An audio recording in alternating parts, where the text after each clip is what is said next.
शंकराचार्य विमुक्तेश्वरानंद पर POCSO court के आरोप पर केस दर्ज हो गया है, जिसे लेकर यूपी की सियासत गर्मा गई है। शंकराचार्य ने इसे राजनीतिक साजिश करार दिया है और अब इस मुद्दे पर पूरा विपक्ष शंकराचार्य के साथ आ गया, जिससे यूपी सरकार की मुश्किलें बढ़ गई। तो क्या है पूरा मामला, जानेंगे इस रिपोर्ट में। ज्योतिष पीठ के शंकराचार्य अविमुक्तेश्वरानंद पर पॉक्सो स्पेशल कोर्ट के आदेश पर एफआईआर दर्ज कर ली गई है।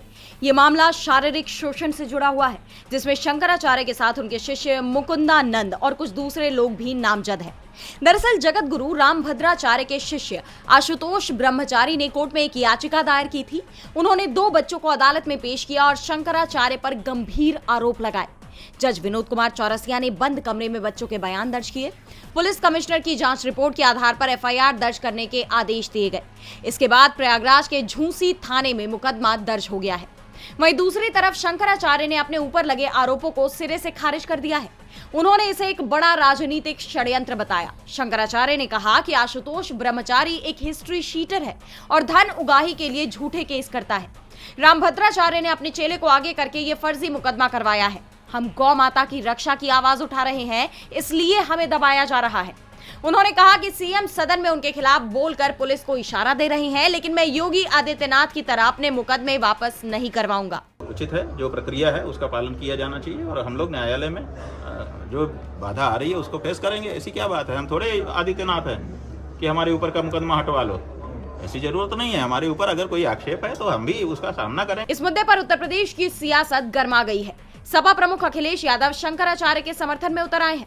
उन्होंने सरकार पर हमला बोलते हुए कहा कि शंकराचार्य को अपमानित करने के लिए ये सब किया जा रहा है। आदरणीय, पूजनीय, सम्मानित आदरणीय रामभद्राचार्य जी के बारे में बोलना नहीं चाहिए कुछ भी, लेकिन अगर उनका चेला है ये, अगर उनका ये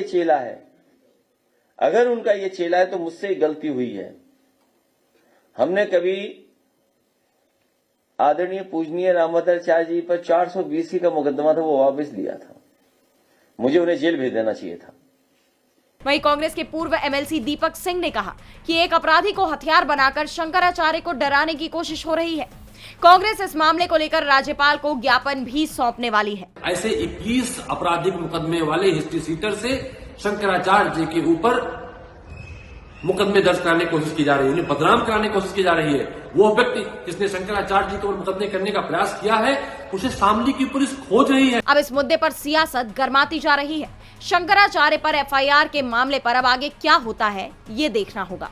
डीबी लाइव यूपी की रिपोर्ट।